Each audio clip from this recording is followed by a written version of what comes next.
अस्सलाम वालेकुम नाजरीन। जैसा कि भी अज़ान हो गई थी और ये वीडियो भी ज़्यादा लंबी हो रही थी, लिहाजा मैंने मदीना टाउन वाला जो वाक़या है जो फैसलाबाद मदीना टाउन में पेश आया, मैंने सोचा कि मैं इसका पार्ट 2 बनाती हूँ। तो जी हम इससे आगे की स्टोरी मैं आपसे शेयर करती हूँ।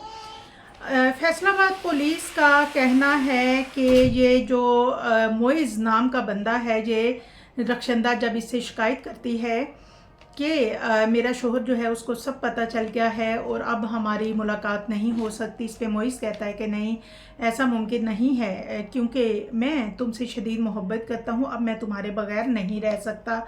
और दूसरी तरफ रक्षंदा भी उसको यही कहती है कि जी मैं भी तुम्हारे बगैर जो है वो नहीं रह सकती। लिहाजा दोनों मिल के ये प्लानिंग करते हैं और इसका हल इस तरह निकालते हैं कि हम इमरान को रास्ते से हटा दें। उनको लगता है कि ये हमारी मोहब्बत के बीच में आ रहा है। मोइज़ मशवरा देता है रक्षंदा को कि इसको मैं कत्ल करवा देता हूँ ताकि बाद में हम हंसी खुशी ज़िंदगी गुजारें। असल में होता कुछ ऐसे है नाजरीन के ये जो मोइज़ होता है इसको रक्षंदा से कोई मोहब्बत नहीं होती। एक तो ये उस चीज़ का बदला लेता है कि जो उसको ट्रैप करने के लिए रक्षंदा ने किसी मॉडल की तस्वीरें लगाईं और उससे एक कम उम्र और खूबसूरत लड़की, कवारी लड़की बन के बातें करती रही। और दूसरा वो ये चाहता था कि इसके हस्बैंड का चलता हुआ कारोबार, जैसे कि उसकी एक जूस की बहुत अच्छी दुकान थी, ये मेरे हाथ में आ जाए। लिहाजा जो रक्षंदा है दूसरी तरफ, वो तो चाहती ही यही थी कि ये मोइज़ जो है ये मेरे पास हो और मैं इसको कभी ना छोड़ूं। लिहाजा उसके बाद इन दोनों ने जो फैसला किया, उसके बाद मोइज़ ने मुल्तान से शूटर हायर किया। शूटर ने इमरान की बाकायदा रैकी की और उसके बाद शूटर ने कहा मेरे लिए तो ये कोई बड़ा काम नहीं है, लेकिन पहले मुझे पूरे पैसे अदा करो। जबकि मोइज़ ने कहा कि नहीं, मैं तुम्हें पूरे पैसे नहीं दूंगा, जब काम हो जाएगा, मुझे पता चल जाएगा कि इमरान को मार दिया गया है, तो मैं तुम्हें पैसे दूंगा पूरे। लिहाजा इस बात पे दोनों की नहीं बनती, आपस में तल्ख कलामी होती है और शूटर ये काम करने से इनकार कर देता है। वो कहता है जब तक मुझे पैसे नहीं मिलेंगे मैं इमरान को शूट नहीं करूँगा। उसके बाद जो मोइज़ है उसको फारिग करता है, उसको वापस मुल्तान भेज देता है, कहता है कि जाओ ये काम तो मैं देख लूँगा, मुझे नहीं करवाना ये काम। उसके बाद मोइज़ क्या करता है जनाब, एक दिन मोटरसाइकिल पे सवार होता है, अपने चेहरे को अच्छी तरह से ढांपता है और जैसे ही इमरान मक्का मार्केट से निकलता है तो ये उसकी रैकी कर रहा होता है और फ़ौरन ये फायर करता है और इमरान को जान से मार देता है।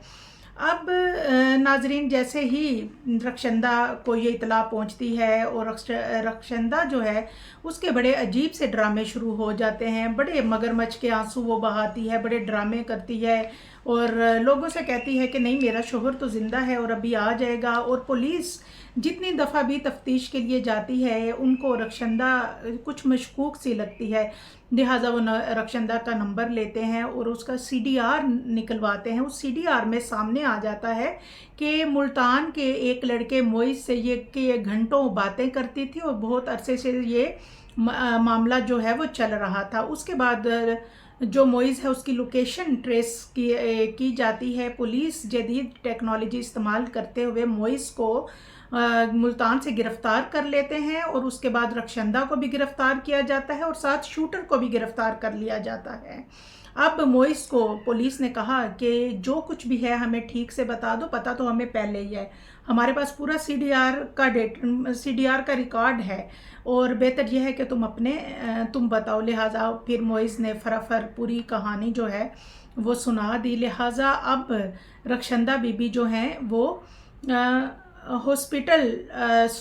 जेल में है। और पहले तो जनाब ये जो मुकदमा है ये दर्ज किया गया था रक्षंदा के भाई फैसल की मुद्दत में, और ये एक बड़ी चालाकी की रक्षंदा ने ताकि उसके भाई की मुद्दत में ये मुकदमा दर्ज हो, क्योंकि जो बंदा मुकदमा दर्ज कराता है उसके बाद में वो सुलह करने का अख्तियार भी उसको होता है। लेकिन पुलिस ने फैसल को रद्द कर दिया और उन्होंने कहा कि इस एफआईआर का जो मदई बनेगा वो बनेगा इमरान का भाई। लिहाजा मोहम्मद इकराम जो कि भाई है इमरान का, उसकी मुद्दत में अब पुलिस ने ये मुकदमा दर्ज कर लिया है और इस पे मज़ीद तफ्तीश हो रही है। लेकिन नाजरीन इस वक्त जो सबसे अफसोसनाक बात है वो ये है कि یہ جو 3 بچے ہیں، 2 بیٹیاں اور 1 بیٹا، آخر ان کا قصور کیا تھا؟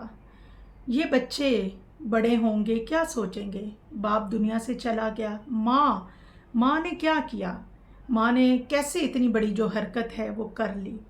اور اس گھٹیا عورت کے غلط ایک فیصلے سے یا اس کے ایک غلط روش سے ایک ہنستا بستا گھرانہ اجڑ گیا۔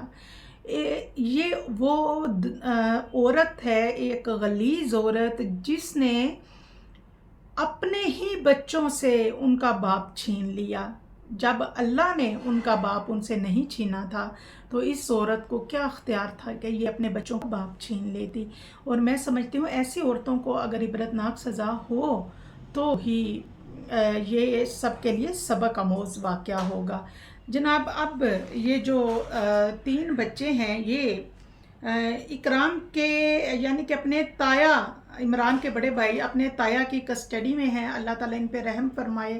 اللہ تعالیٰ ان یتیم بچوں کی پرورش کرنے کے لیے ان کے جو تایا ہیں ان کو یہ سعادت دے اور توفیق دے کہ خدا ان کو یہ توفیق دے کہ وہ اپنی ذمہ داریاں پوری کریں۔ دعاؤں میں یاد رکھیے گا۔